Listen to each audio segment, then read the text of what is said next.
All right. Hello, everybody. Why don't I get in the middle here? New setup here. All right. Thanks for joining. Looks like 30 of you are already waiting. Hello. I assume most of you know who I am, but if you don't, I am Amy Berger. My motto is keto without the crazy. You probably already know that, and that's why you're here. All right. Keto AMA. Ask me anything. So ask me anything hopefully related to keto. I mean, I'm not here for personal questions. Let me say that. Maybe I should have said, ask me anything except ... Yeah, anything related to keto, low carb, nutrition questions in general, metabolism questions in general. I can't promise I will know the answer to everything, but I will try. And I did see that people have already submitted some questions, so I'm going to start with those. All right.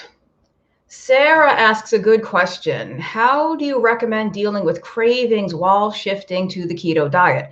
Ignore them, make low carb versions, delay, not deny.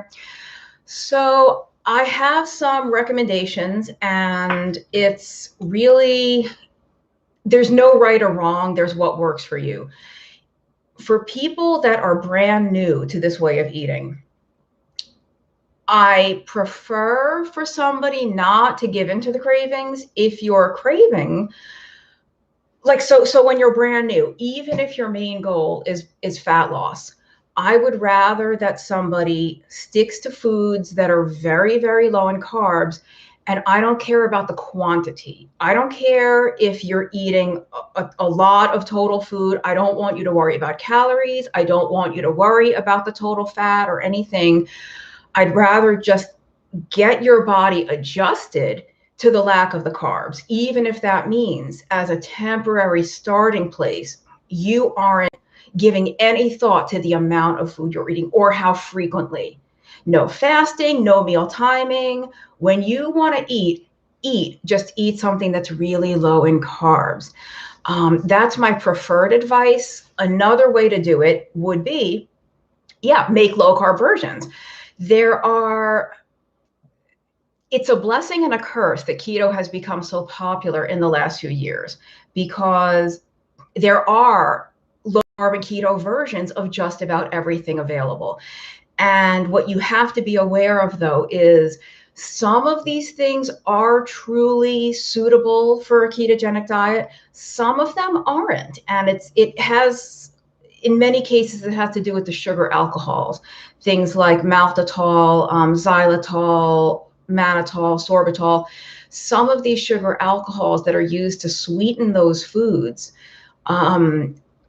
if you count what we call net carbs, meaning subtracting those sugar alcohols from the total carbs, you can have a very low net carb intake. But if your body is sensitive to those sugar alcohols and you do have a blood glucose and insulin response to them, that is going to get in the way of the fat loss or whatever other effects you might be looking to have.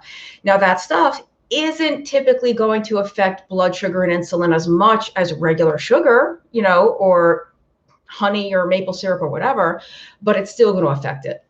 So that's honestly it's a personal choice. I think that stuff can be helpful while making the transition. Like, I don't have anything against it. If somebody wants to use sugar-free chocolate or, an almond flour brownie, a keto cookie, that's fine. But And some people can include those the whole time and get the results they want. If it's working, great. If not, just keep in mind that is a transition step where the main goal is to eventually stop using those products or use a lot less of them.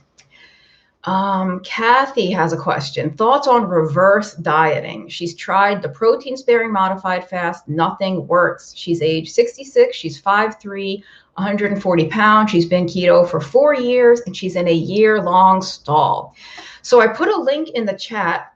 There's something that I'll be telling you about later, but so if anyone's unfamiliar with some of the phrases she's using, the PSMF, the protein sparing modified fast, is a very, very extreme diet that's intended for the short term. It's not intended to be a long-term thing.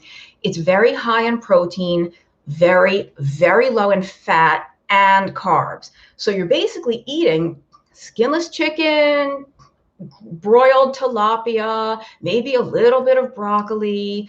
It's very, very low calorie, and you're basically just getting enough protein to kind of survive. So that typically works really well. It's just very uncomfortable. And when she asked about reverse dieting, it's exactly what it sounds like. It's where whatever diet you were doing, keto, low fat, whatever, very, very low calorie, for some period of time, you're going to reverse that and do the opposite. And sometimes that kickstarts things. I have known people to do that, and it kind of jolts the body into something.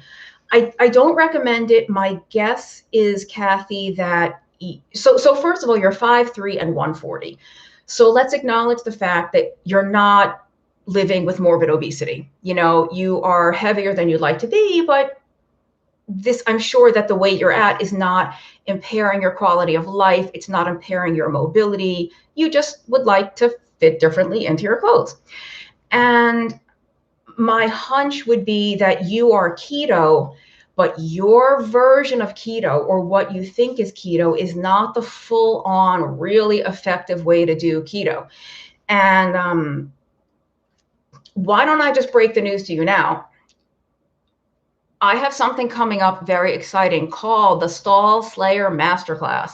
And it is based on my book, The Stall Slayer, which is about exactly this topic, breaking fat loss stalls on low carb and ketogenic diets. I put a link in the chat, but just go to adaptyourlifeacademy.com, or I think I also linked to it in the notes. If you can access the notes for this video, there's a link right there. It's free to get on the mailing list. It's free to sign up. And when you sign up, you can even download a PDF of my 8 reasons not to trust the scale. Everything's free until sometime in March. The course is going to be available to purchase. At that time, you can decide if you want to buy the class. The class is 12 video lessons with me. You get this entire book in PDF format, so you get the whole electronic version. You get a private Facebook group with me. There's going to be a once-a-week live session just like this for Q&A. And so anyway, check that out if you're stuck in a stall. We also had something called the Keto Made Simple Masterclass. We've had 2 cohorts go through it already. I cannot tell you, Kathy, how many people were in your exact situation and broke long-standing fat loss stalls. And it's usually because, I'm sure many of you have heard of Dr. Eric Westman. Dr. Westman, created that course, and he has what he calls prescription strength keto. It's counting total carbs, not net carbs. There's none of this hitting your fat macro, none of this putting oil in your coffee, none of this like endless amounts of butter and cheese, none of that. It's a very different approach to keto, but it's what he's been using in his clinic, in his university clinic for 20 years. And so there was a lot of people in that class who tried everything. I've been keto forever, and I've been listening to this doctor and that person, and I watched this podcast and I read that blog. And they kind of drowned out the noise and just did our class. And all of a sudden, the scale started to move again, or that tape measure started to move again. So there's links to both of those in the notes. So check those out. Susan is asking an odd question. Well, it's not odd. It's not an odd question, Susan. It's a perfectly good question. I just don't know the answer. She says that she has a continual salty taste in her mouth. She doesn't take electrolytes, and she's not over salting her food. Any idea why this is happening? I don't know. This is not one I have heard before. I don't know if you're new to keto or if you've been doing it a while. If you're on any medications, I would look up the side effects of medication. Sometimes medications have very weird side effects, like strange taste in your mouth. So I don't know if that's the case for you. Salt, this to me is not what we call the keto breath. People usually describe that as metallic or fruity or sweet. Maybe it is, though. If any of those words ring a bell with you, metallic or fruity, frankly, most of us just call it bad. It's really, really awful taste in your mouth. It's bad for you. It's unpleasant to the people around you when your breath is that bad, but it's a good sign. It's called keto breath because it's ketones being expelled in your breath. It's acetone. It's why there's actually breath ketone meters. You can measure your ketone level in your breath. So I'm suspecting you're talking about the keto breath, but I could be wrong. Sean Griffiths, thank you for the word about the book. Janice is asking, will the Stall Slayer ever be available on Audible? I don't know. That's a good question. I can probably make that happen if I find out how. I suspect that if it's going to happen, I would have to narrate the book or pay a voice actor to do it. But I would like to do it. Certainly, we have had multiple inquiries about an audio version of the book that I did with Eric Westman, which is End Your Carb Confusion. So, but Victory Belt, our publisher, is going to hook us up with that. The Stall Slayer was self-published. So, but that's a good idea. I know I could probably reach more people if I had an audio version, right? Okay, let's see what other questions are here. Oh, there's Jackie Savoy. Hello, Jackie. Hello, everybody. Den. Oh, I thought it was Dean. It's Den. Asks, what are the best vitamin and mineral supplements to make sure to take? What about hair loss? So, okay, two separate questions. There's no best vitamin or mineral, whatever.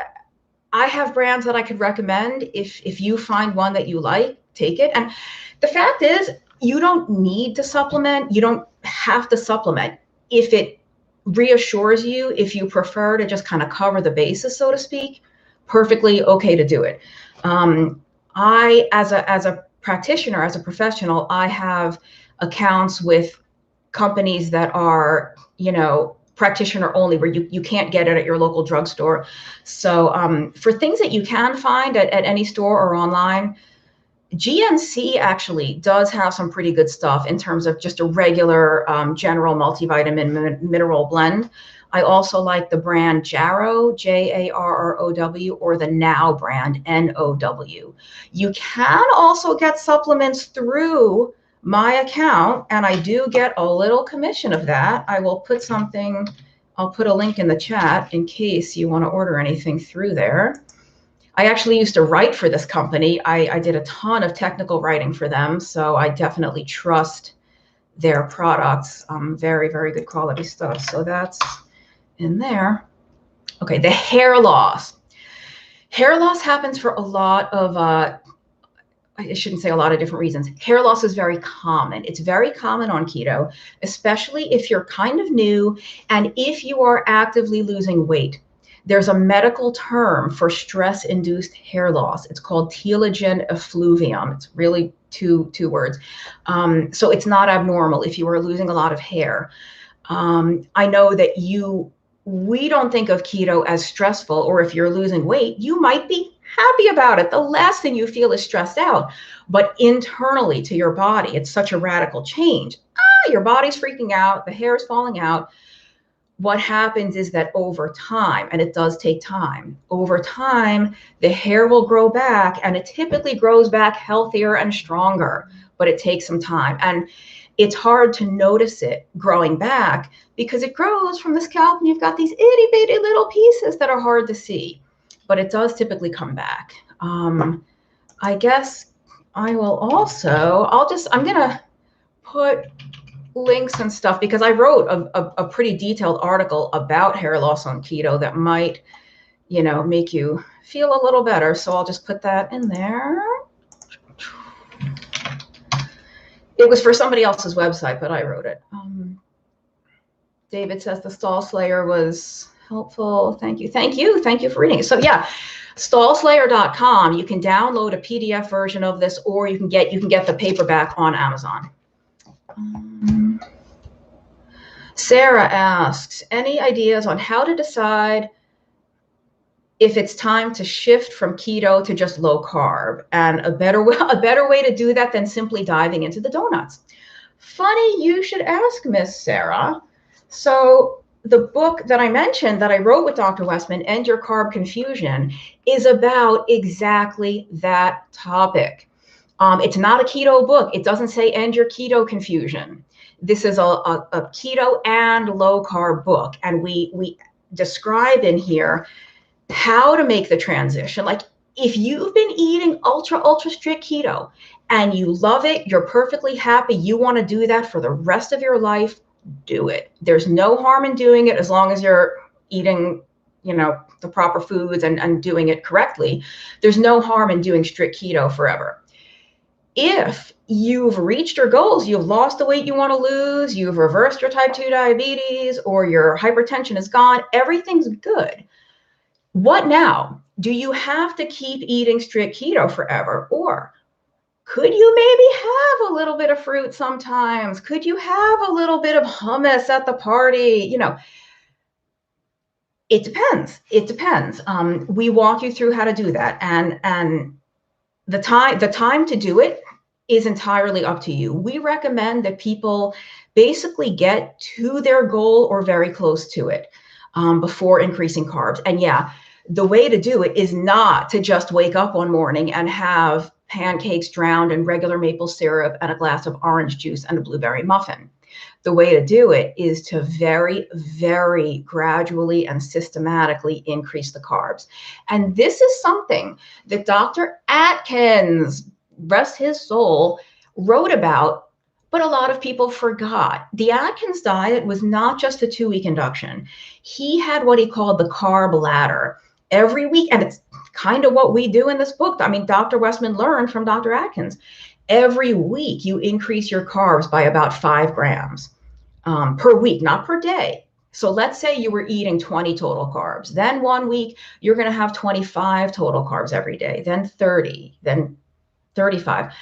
And that you're going to do it gradually enough that you will identify your own sweet spot. How much carbohydrate can I reintroduce and not regain the weight that I lost, not trigger recurrence of all the health problems that are gone? And that's that. And we also have, which is my own personal approach to all this, you can make keto your permanent home and make occasional visits to high carb land. That's what I do. I'm very low carb or keto most of the time. Every now and then I eat the thing, whatever it is. Every now and then I have some chips. Every now and then when I'm at the restaurant, I do eat the bread. So, but I don't have diabetes. I don't have epilepsy. I'm not in a situation where 10 extra grams of carbs could give me a seizure. So it's an entirely individual thing. And in case I forgot to say, everyone knows I'm not a doctor. I'm not a physician. This is not medical advice. This is just information about keto. Okay. Jeff says, is it possible to maintain weight on keto? I don't want to lose weight, but have issues maintaining weight on this diet. Well, Jeff, everyone else hates you right now. No, just kidding. We wish we had your problem. Many of us are, of course, on the opposite side of the spectrum. We struggle to lose weight even on keto. So yeah, you can maintain weight on keto. Eat more food. There's a lot of people who are doing super strict keto or restricting who really don't need to. So you can maintain weight, just eat more. But if you're healthy and you're fit, I mean, looking at the teeny tiny little profile picture, you look very fit, you look very muscular. You might be following a very, very restrictive diet for no reason. You might have a higher carb tolerance. So like in our book, we have 3 phases of carbohydrate intake. You might do perfectly fine at 50 grams a day or 100 grams a day, which if you are very active and you look like kind of a big, muscular guy, 100 grams of carbs is 400 calories. That's nothing for a guy your size who's active. So you can stay keto and just eat more, or you can reintroduce some potatoes a couple of times a week, or some beans, or some rice, or some fruit, perfectly. See, as much as we all know that keto is quite literally a life-saving, life-changing way to eat, we've gone a little too far in demonizing carbohydrate. And it's something that Dr. Westman and I write about, because look around the world, there are billions of healthy, lean, robust people who eat fruit and who eat pasta and who eat bread, right? And who eat grains and even a little bit of sugar. So to say that, cantaloupe is causing diabetes is flat out ridiculous. Now, that doesn't mean that avoiding all that stuff can't help reverse some of those conditions, but it might not be those particular foods that caused them in the first place. So we've just demonized carbs a little too much. And so someone who's perfectly healthy and active has more metabolic headroom, let's say, for that stuff. Kim says, could you give some tips on reversing insulin resistance for those that have been insulin resistant and diabetic for a very long time, like decades? Yeah, I mean, the astounding thing about eating this way is that you can dramatically improve your blood sugar in days. In days. This is why the people that are responsible and the people that know what they're talking about will tell you, if you are taking insulin for either type 2 or type 1 diabetes, or even some of the oral blood sugar medicines and blood pressure medicine, if you are taking medicines for these conditions, please do not start a ketogenic diet without being educated in how to adjust those medicines as needed. Because if you take the same dose of insulin that you needed when you were eating 250 grams of carbs a day, and now you're eating 15 grams of carbs a day, you cannot take that same dose of insulin. You will be in a very, very serious, dangerous hypoglycemic crisis, for lack of a better word. So you need to learn how to adjust those medicines safely and appropriately. But that just goes to show, the minute you stop eating the carbs, like the very next day, your blood sugar could be hundreds of points lower. So to reverse that, some people will see it in days. Sometimes it takes longer. It's honestly not easy to predict how quickly someone will respond. I assume if you have diabetes or something, you would be monitoring your blood sugar. So you can just see for yourself how it's going. Insulin resistance is harder to define. I don't like that phrase, because if you ask 10 different people to define it, you'll get 10 different answers. To reverse that, I think, takes longer. I think that has to do with getting rid of more of that visceral fat, getting the fat out of the liver, out of the pancreas. But there's still a keto diet. It's not the only way to reverse these things, but in my opinion, it's the best way and it's the most effective way. And when done properly, it's the fastest way. So tips, there's not really a keto diet, a true, like, intelligently implemented keto diet is going to do most of the heavy lifting there. Some people find that that's not quite enough and they need to do a little bit of fasting. And I don't support like multi-day extended fasting. I just mean maybe a 24-hour here and there, but just kind of that time restricted eating where, like, the kitchen's closed at 7 p.m. or 6 p.m. or whatever, maybe later, depending on your schedule, where you're just not eating all throughout the day, many meals, many snacks. That helps some people. And exercise is a poor way to lose weight. Exercise is not a fat loss tool, but it is helpful for improving insulin sensitivity. So to the extent that you could be more active, if you are disabled or if you're like in a wheelchair or something, that's a different situation. Do what you can with the parts of your body you can move, if any. If you can get active, get active. You don't have to train for an Ironman triathlon. You can just go for a walk. You can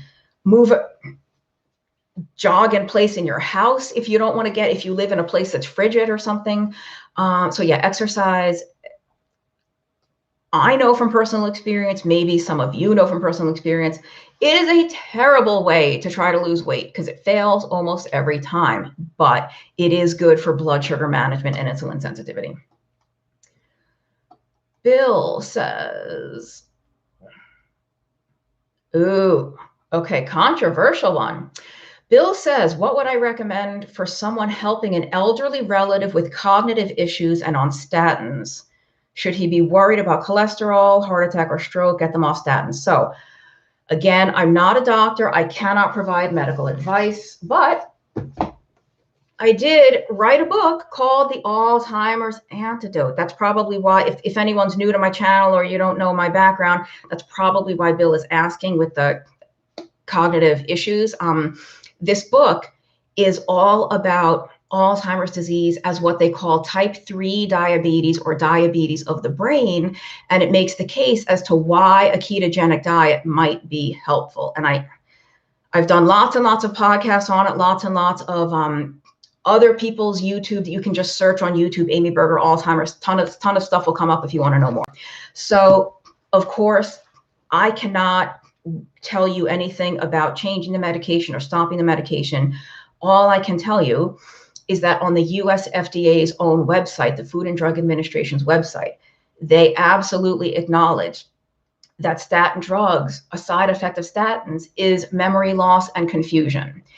And they say that it's generally mild and goes away when they stop taking the statin. But how often do doctors tell people to stop taking the statin?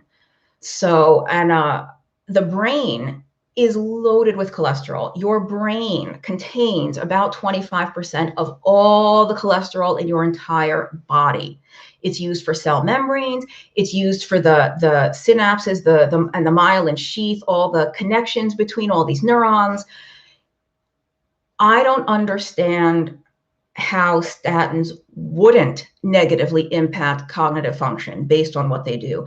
And believe it or not, maybe this is the first time some of you are hearing this, but statin drugs now have to come with a warning that they increase risk for type 2 diabetes.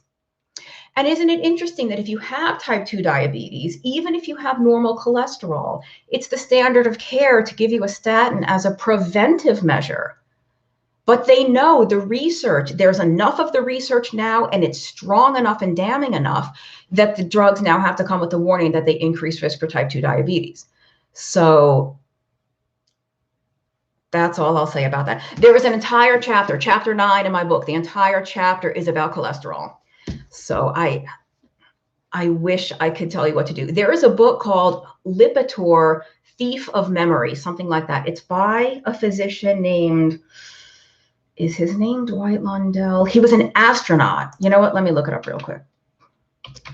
Lipitor, Thief of Memory. Dwayne Graveline, Graveline, Dwayne Graveline, Lipitor, Thief of Memory.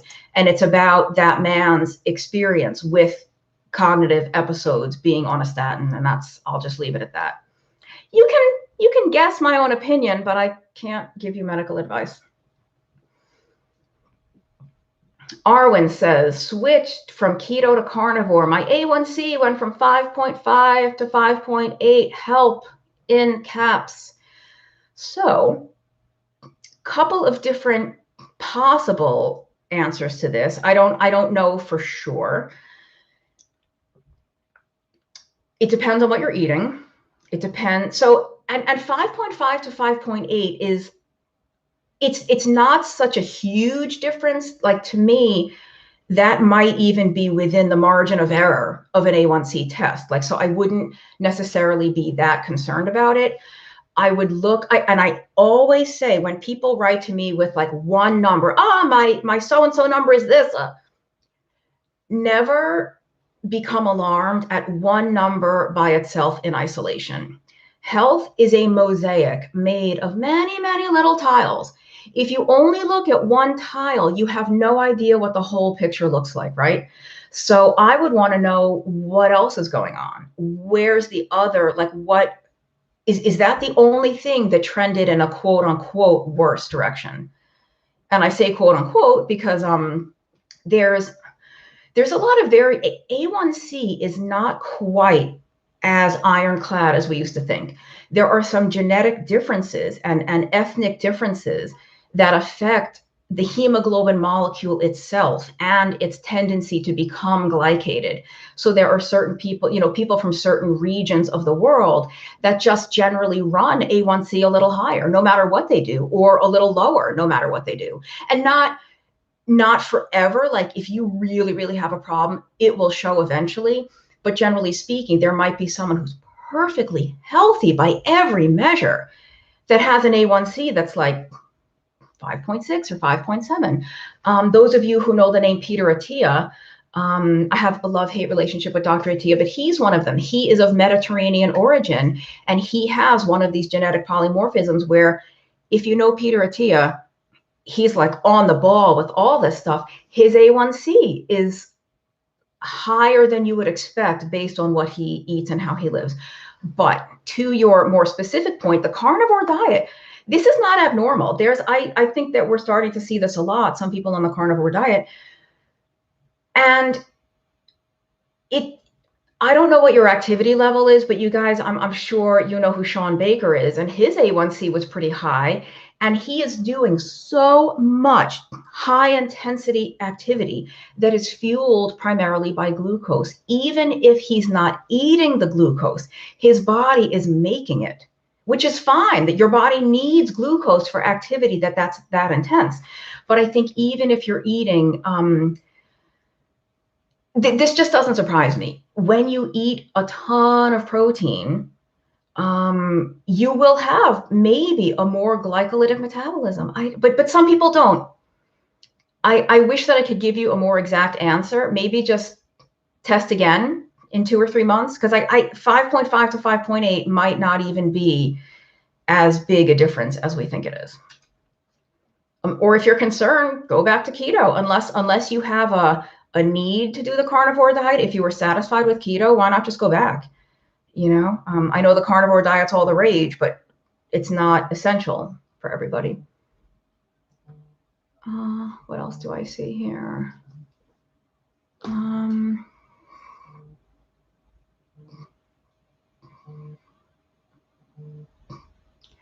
not sure what, Jackie, I'm not sure what you're asking. Coming to 80 grams carbs, not counting dinner.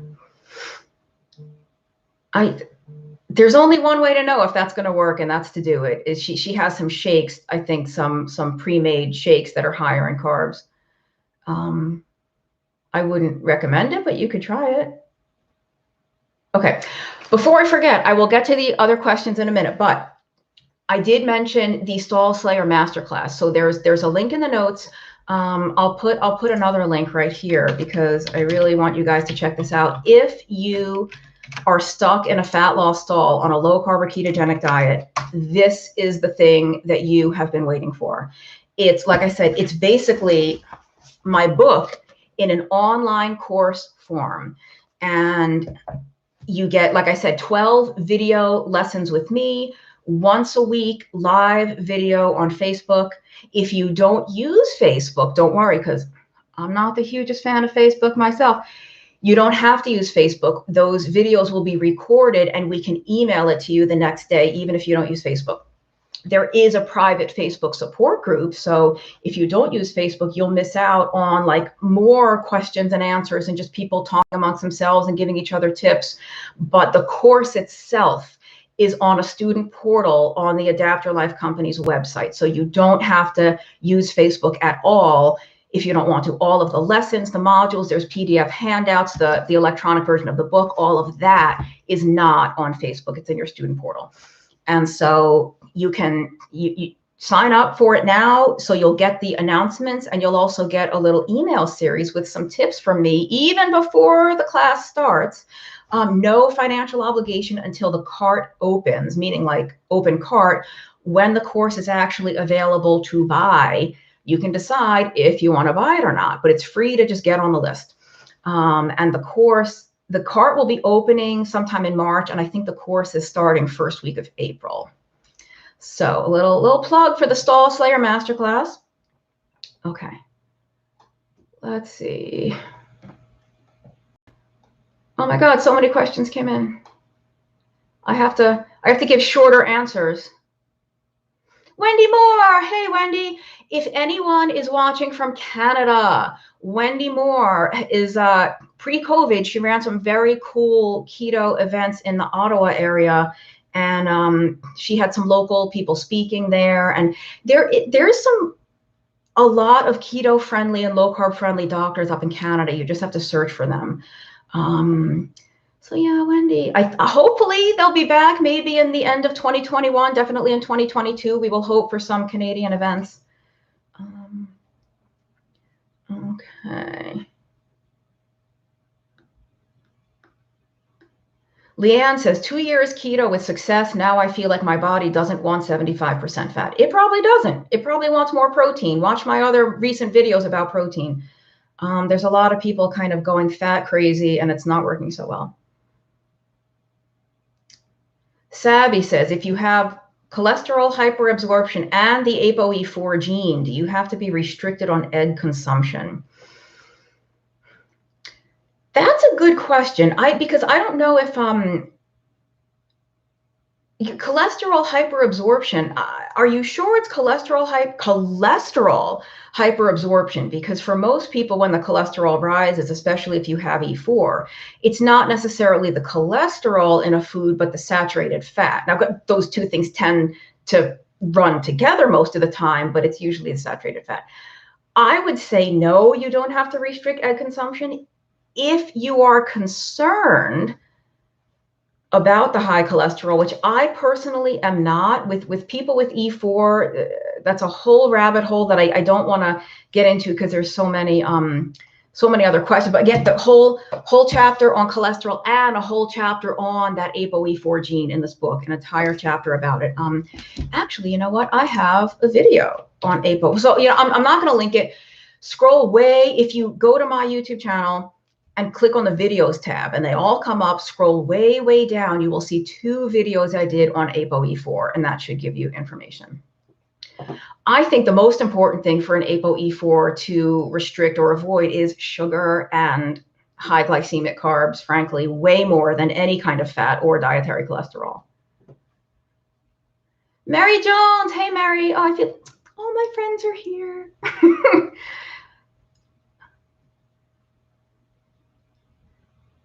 Yeah. So yeah, Mary has really more of a comment. I feel like a bite of something might completely derail me. I used to eat the entire bag of chips and salsa. Better for me to just avoid it altogether. Yeah, it is a very, very slippery slope.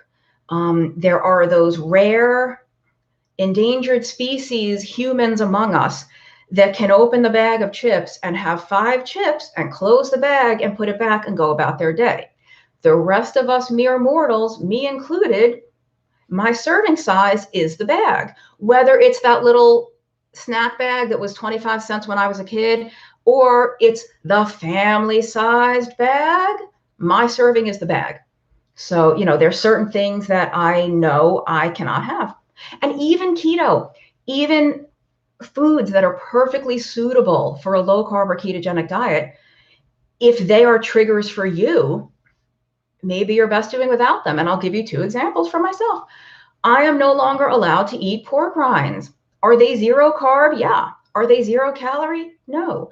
Could it become a problem if you're eating massive quantities of them like every night? Yeah. Ask me how I know. I learned it the hard way. Same thing with mayonnaise. My serving of mayonnaise is not 1 tablespoon like the label says. My serving is half a jar. So is mayo 0 carb? Yeah. Do you think I was losing body fat eating 2,000 extra calories a day from mayonnaise? I'll let you answer that on your own. So yeah, no, you have to know yourself whether it's a high carb food or a low carb food. If it's something that you can't control yourself around, then you can't control yourself around it.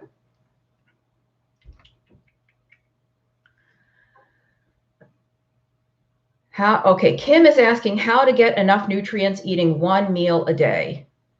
The struggle to eat enough food in 1 meal is real. Doing 1 meal a day to reverse insulin resistance. So guess what, Kim? You don't have to do 1 meal a day to improve your blood sugar and insulin levels. I mean, you can if you want to, but you don't have to. If you eat a truly, truly ketogenic diet, something like Dr. Westman's page 4, really, really strict, 20 total carbs per day, you don't have to eat 1 meal a day. So I would say don't. If you're having trouble eating enough, then do 2 meals a day or do 2 meals a day and some snacks. I think if your carbs are really low, you shouldn't have to eat just one meal a day. C.R. Gallo says he or she is happy to hear that I cheat also. This diet is my defense against Alzheimer's, but I must confess I do a modified version. Yeah, except here's the thing. I don't consider it cheating. You know why? Keto is not my husband. I didn't make any vows to it that I'd be faithful for life and that I would never stray. But I stole that from Rob Wolf. Rob Wolf says you can't cheat on you cheat on a spouse or on a marriage. You cheat at a board game. You don't cheat on a diet. Like I don't even like to say that I'm keto. I'm really, what I am is low carb, because then even on days when I do have a slice of bread or a little bit of hummus with some pita or whatever the thing, half a serving of hash browns at the diner, like when they open again, my total carbs for the day, still pretty low. Am I in ketosis? Probably not. But is my diet still very much a low carb diet? Yeah. So I don't even, it's not cheating to me. Does that make sense? Like, I'm not trying to like insult you or anything. It's just, I don't think of it as cheating. Like if occasion, like I was saying with End Your Carb Confusion, keto or low carb or whatever is your permanent home, and you make those occasional visits to higher carb territory. If that's your normal strategy, it's not cheating, because that's your normal diet, is you are low carb most of the time, and every now and then there's exceptions. So it's not cheating when that's just the way you do it, right? Hoping to be off all diabetic meds at next doctor's visit. I hope so too, Lily. And says, any idea why every time I eat breakfast and lunch, a little while later, you get very gassy for 10 minutes and it goes away, calming down a little? Probably what you're eating. I don't know what you're eating. I mean, you might be eating something that's causing gas. So, I mean, it's odd that it would happen so quickly after eating, but yeah, I don't know. Yeah, I would kind of need to know what you're eating. Kim says, I threw down the cane when I went off the statins and gone was the brain fog. Thanks, Kim. Peter says, I would like your opinion on drinking bone broth while fasting for 24 hours or more. Okay. Here's the thing with fasting, everybody. Where do I begin? Fasting is not required for good health. It's not required to lose body fat. It's not required to be successful on a ketogenic diet. However, we're defining success: fat loss, improving hormone levels in PCOS, getting rid of gout, improving hypertension, improving non-alcoholic fatty liver. Fasting is not required. It is one strategy that some people might choose to use. So if you're not fasting, you're not doing something wrong. This is entirely new. There is nothing in the Atkins book about fasting. There's nothing in Dr. Mike and Mary Dan Eads' book, Protein Power, about fasting. This is like an entirely new little trend. And I have tons of respect for Jason Fung. I've met him. I think he's dynamite. Like, I'm not opposed to fasting, but you don't have to do it.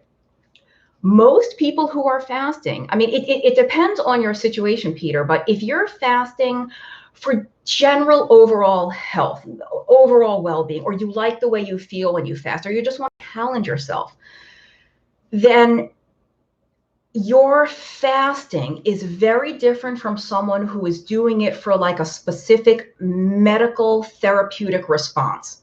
Right? Somebody who's doing it under medical supervision, very, very certain, a certain way of doing it. If doing a ketogenic diet alone, again, a properly implemented ketogenic diet, is going to accomplish most of what people do fasting for: keeping the blood sugar low normal, keeping the insulin low normal, keeping inflammation down really low, and the A word, my most hated, nails on a chalkboard word, autophagy. You know what causes autophagy without fasting? Being in ketosis. The state of ketosis upregulates autophagy. Drinking coffee upregulates autophagy. Exercise upregulates autophagy. This autophagy thing, and for people that have no idea what I'm talking about, autophagy in a nutshell is the process by which your body clears away or sort of recycles and repurposes old, worn out, and damaged cells and bits and pieces. Except autophagy happens all the time. If it didn't happen all the time, you would never heal from a paper cut. You would stub your toe and have a bruise and it would never go away. So, and because the clearing away, the healing of scars, the clearing away of this tissue is autophagy to some extent, right? So you don't have to fast to have this happen. It does seem to be that fasting can upregulate it, make it happen more, right? Because if you don't have any food coming in, your body still needs nutrients. It still needs amino acids. It still needs glucose. It still needs certain things. Where's it going to get it from? Oh, I've got some wacky cells that are a little aberrant. I've got some weird stuff. Why don't I disassemble those and repurpose the pieces? That's kind of what happens. There's a lot of mythology about autophagy right now. I'm not saying it's not a thing and it's not important. I'm saying we know a lot less about it than a lot of people are making you think. It's not a switch. It doesn't turn on when you fast, like at the 14-hour fasting mark, now you're in autophagy, or the 16-hour mark. No, it's not like, oh, I was supposed to fast for 18 hours, but I only made it 17 hours and 49 minutes, so I messed up all my autophagy. No. So that was the big setup for saying, and Peter right now is like, oh my God, Amy, I just wanted to know about bone broth.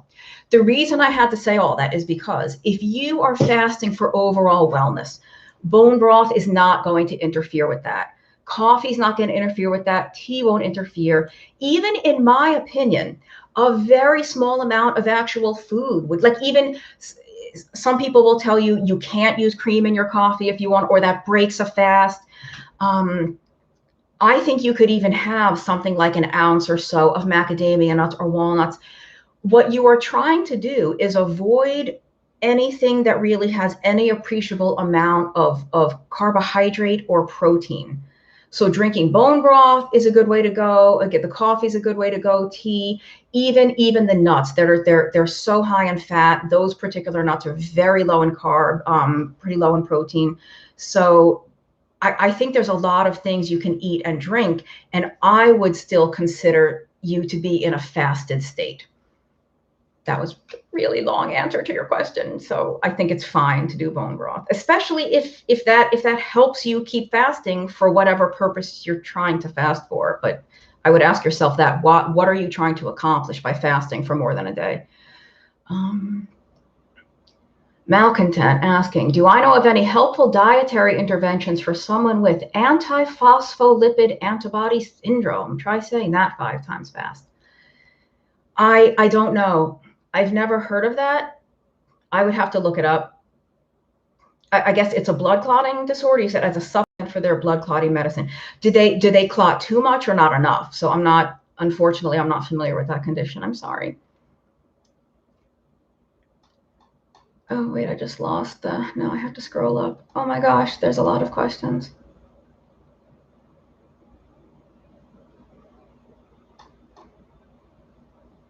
Where? Oh, there, okay.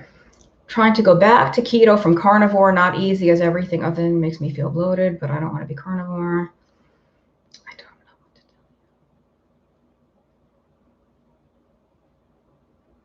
Oh, Arwen says thyroid level went down.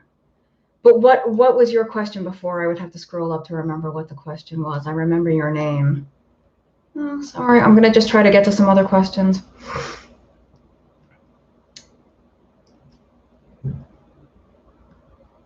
Oh, was that was the A1C question? But that must have been the carnivore question with the A1C, right? Oh, Belinda says she's interested to hear how I feel after a cheat meal. So again, I don't like to call it cheating.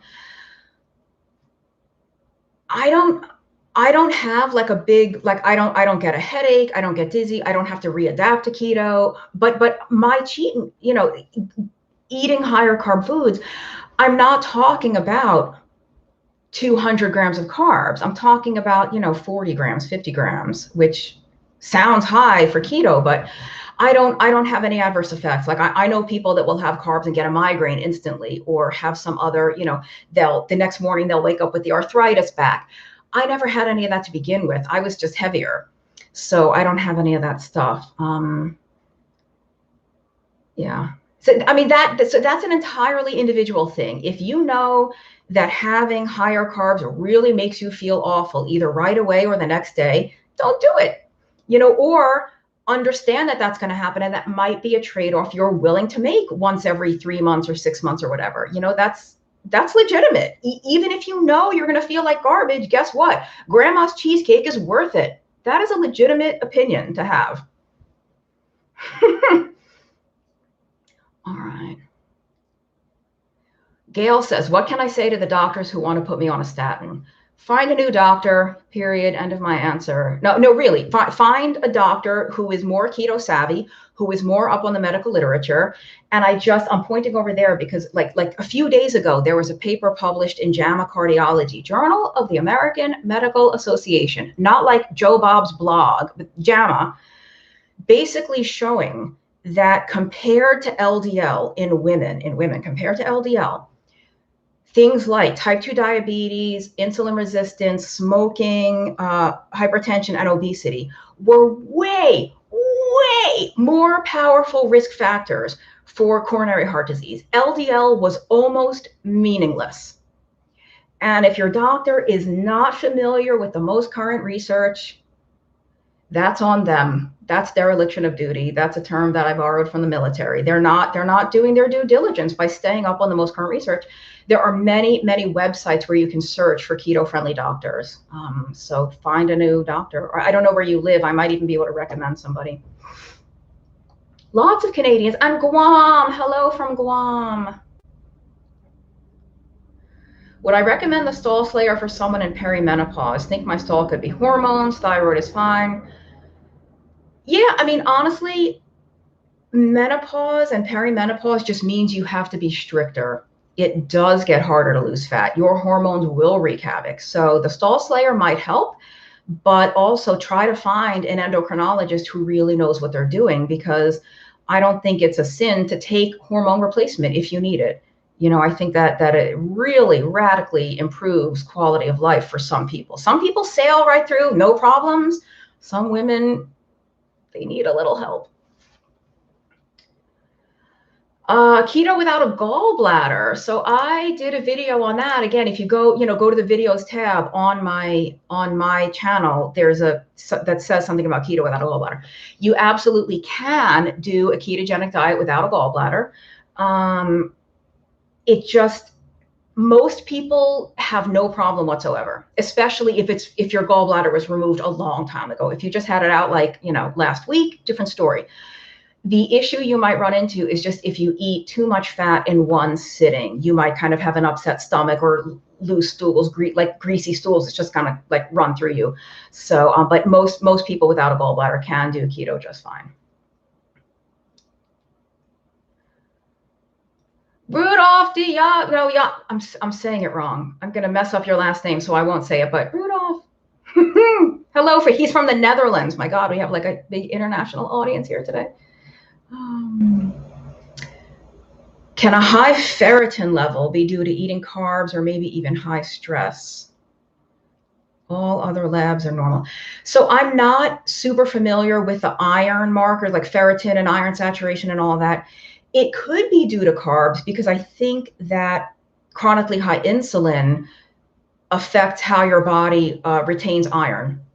So I do think that could be an issue, but that's all unfortunately, that's all I can really say about it, because I don't know that much about it. But I think it could be from carbs. Tammy, thank you for loving my channel. Type 1 diabetes, 29 years, 49. Losing weight is more difficult. Yeah, it is more difficult. And it's more difficult with the insulin. But if you have type 1, you, of course, will always need insulin. But most people with type 1 diabetes who do keto are able to dramatically decrease the amount of insulin they require.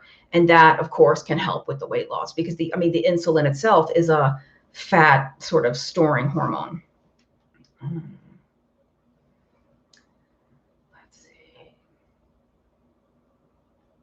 Oh, hey, April. April's like right down the street from me in North Carolina, a local person. Have I heard about people with food allergies and sensitivities clearing up after having reached goal on the keto diet? Yeah, I've heard about it even before they reached goal. It's kind of like, I just think I would be guessing at the mechanism, but I think you sort of reset your system, for lack of a scientific word, just kind of cooling every craziness that's going on with the blood sugar and insulin all the time and the inflammation. You kind of put a damper on all that, and you probably can tolerate foods that you at one time reacted to more.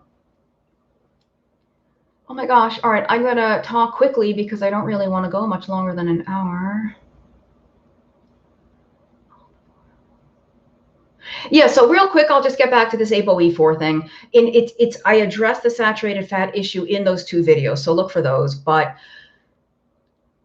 if you want to hedge your bets, if you carry this ApoE4 gene and your cholesterol is super through the roof and you're kind of concerned about it, if you want to take some precautions, you could shift to more of your fat coming from monounsaturated and polyunsaturated sources, things like olive oil, like Sabby said, or avocado, nuts and seeds, poultry, seafood. That's going to be a big, and dairy, getting rid of dairy or going much lower on dairy. I mean, dairy is really one of the primary sources of saturated fat in our diet and in a keto diet. So, and that's fine. That's perfectly, you can perfectly do a keto or low carb diet without a lot of that other stuff. Pete says kryptonite is nuts. Yeah. So like I said, the pork rinds and the mayo, nuts are another huge trigger food for people, right? You've heard me on previous videos. You get that bag of almonds from Trader Joe's and you're sitting on the couch and you just, oh, I'll just have a little bit. Before you know it, 3/4 of the bag is empty. So it's actually why in the phase, so I said this is a low carb book. We have 3 phases of carb intake. Phase 1 is keto. Phase 1 is strict keto. It's based on Dr. Westman's page 4 diet, the really strict. There's no nuts. Nuts are not included on the phase 1 food list, and I'll tell you why. It's not because they're not a perfectly suitable food for this way of eating. It's because most people they're just trigger foods for most of us. It's very rare that somebody can have a handful of pecans and put the container away. And so it's a very, very common reason for stalled fat loss. Is like, are nuts low in carbs and high in fat? Yeah. If you eat half a jar of them 3 times a week, is that going to impede your progress? Yeah. Now, if you are that rare individual who can have the 1 ounce or 2 ounces, do it. But if you know that you can't, welcome to the club.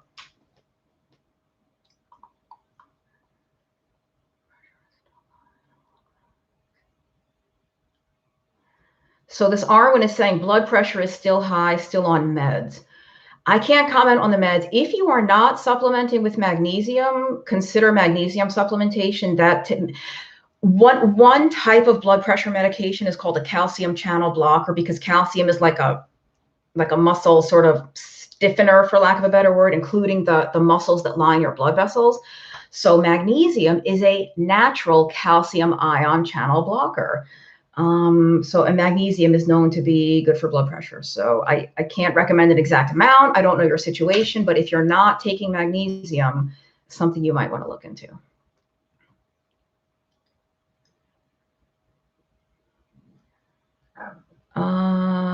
Yes, Mick, extended fasting is the magic bullet that fixes everything. No, I'm glad you put the S there for sarcasm. Okay, let me see. Hello, Madam Cat. Am I a fan of Marty Kendall? So Sky Zero is asking about Marty Kendall. Marty Kendall runs a site called Optimizing Nutrition, and it's optimizing SING because he's from New Zealand. So they use the Queen's English, not like us, ragtag, low-class Americans. So Optimizing Nutrition. I have read Marty's stuff for a long time, and I think he does really good work, but I also think he's feeding into some of the neuroses that people have with this, like, what's my blood sugar? What's my ketone level? How long have I been fasting? This, that, the insulin, and like to be clear, I really like his work. I do. I do think it's very educational and helpful, but I think it tends to be, this is a phenomenon in the keto world. The people who are already very healthy and active and lean and fit tend to be the ones who are the most concerned over these every little number. They've got the sleep ring and the heart rate monitor and the step counter, and they're like a cyborg with all the gadgets they're wearing to track every little thing. And they are the people who need it the least. And I think that he's kind of feeding into that, whereas I'm all like keto without the crazy. But I also know that there are people who had very complex situations that started following his stuff, and that gave them answers, and they were on a better path. So that's the really long answer to, am I a fan of Marty Kendall? I will say yes. Minnie says, glad to hear this about fasting because I can't do it. Yeah, fasting, it's become so popular, but people were successful on this type of way of eating long before anyone ever considered any of that.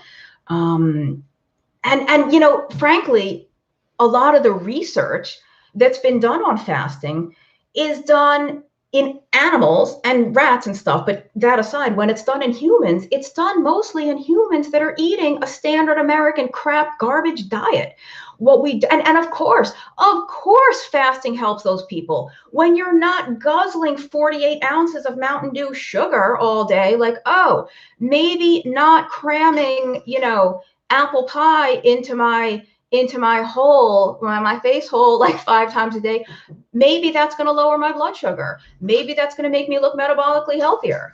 And I think we might have a little surprise. Oh my goodness. You guys are in for such a treat. You have no idea. Those of you who hung on for an hour, you'll never know what's coming. But one second.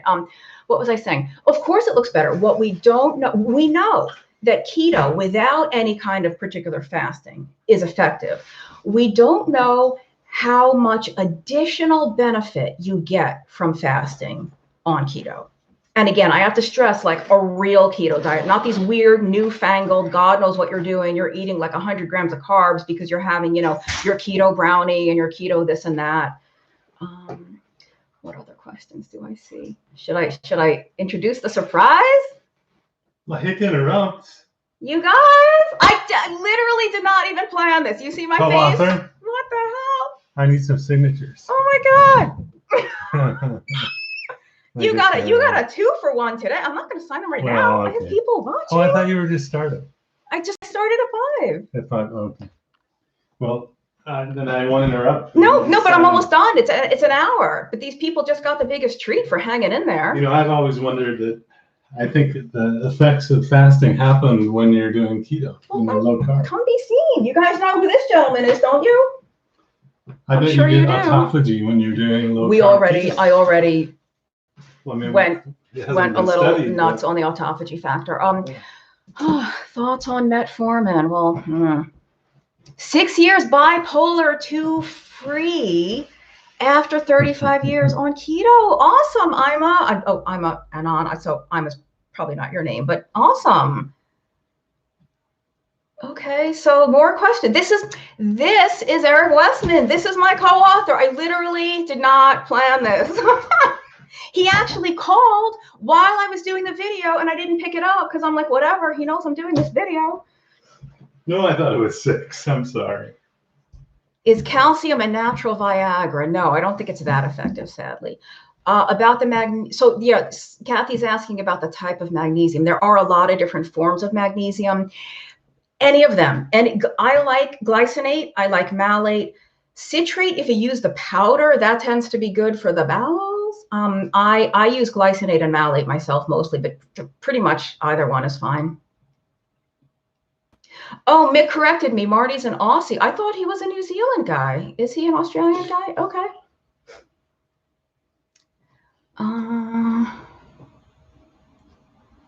Yeah, Khalid Tro said, don't worry about a little higher A1C on a carnivore diet. Vitamin D levels. Oh, look, everyone says hi, Dr. Westman. Yeah, I think I'm at the end of the questions now. That's good. Okay. I think I talked. Hello, everyone. Sorry, I'm trying to find a chair. This is my monitor, so just move your foot. Oh, you know what? Yeah, I know. I'll just go. This is a low budget operation here. We don't have a lot of chairs. What? So I think I talked Jeff Gerber, Dr. Gerber, into assembling his cases of people with the coronary artery calcium scores. So, you know, the other people who are doing that are the Cholesterol Code, Dave Feldman, and maybe even the Carnivore, Sean Baker group. Although Sean might just be doing a randomized trial. But anyway, it's kind of a sad reality that people have to raise their own money to do their own research on these issues. It's like, because doctors just tell you not to do it. Yeah, but how many patients? So Dr. Westman has taught that when the coronary artery calcium, some of you probably know, they're talking about that test where you get the literal calcification of your arteries measured and detected, as opposed to just measuring the cholesterol floating around in your bloodstream.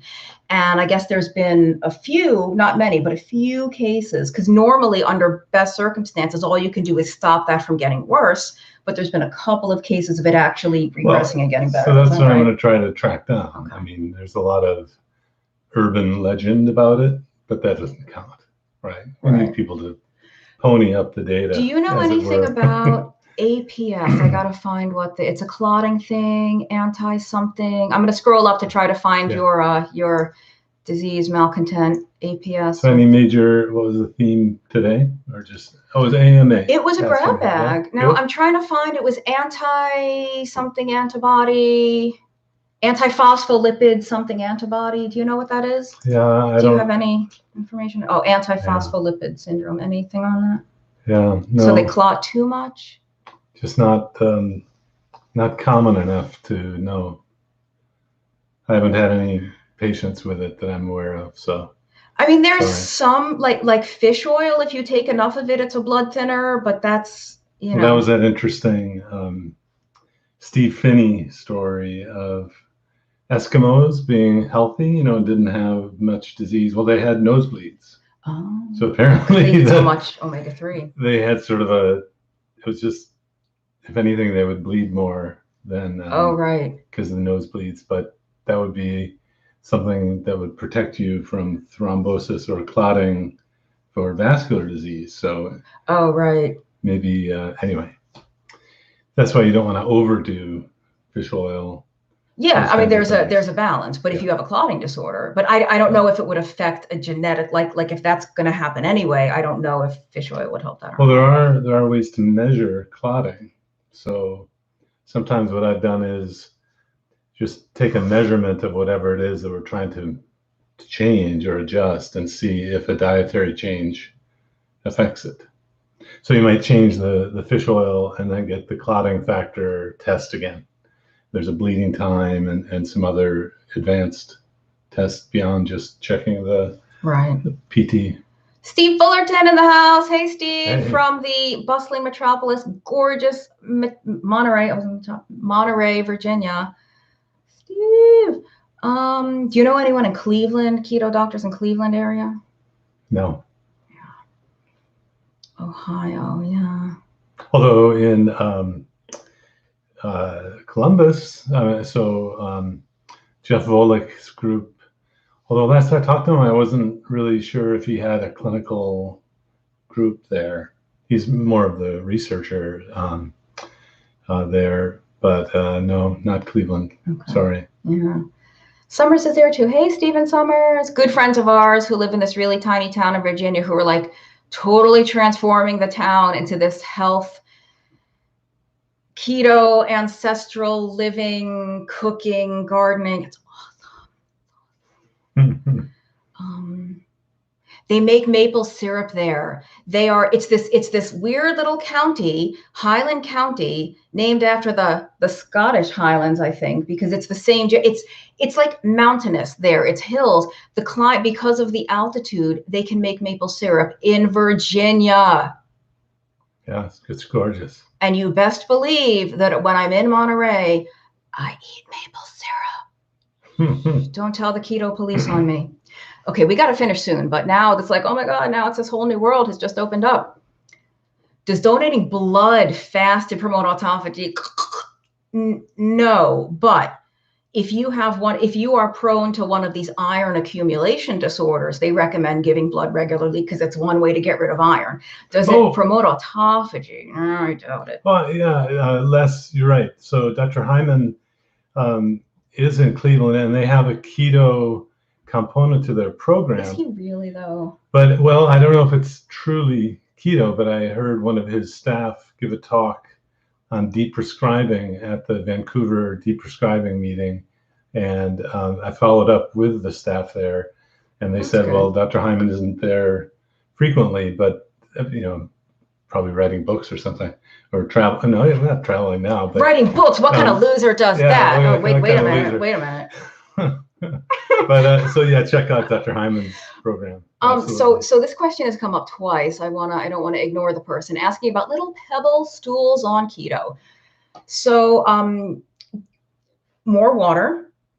If you're not already taking magnesium, I would say take magnesium. Other than that, I don't know. Little pebble stools is magnesium and water. Yeah, well, I've heard all sorts of things about how the stools change, and as long as they're not super hard and hard to pass, I think, So you don't go by that chart, the Bristol poop chart? Do you know what I'm talking about? Oh, that's yeah, a there's a chart. Thing. Yeah, no, but Dr. Hyman's in Hawaii. That's good. Okay. I wish we all could be there. And Les Bain is here. Hey, Les, thanks for being here. Hey, do I need to give up natural peanut butter and roasted sunflower seeds? Only if you think they're getting in the way of you getting further fat loss. If you think you can include them and it still works, then it's fine.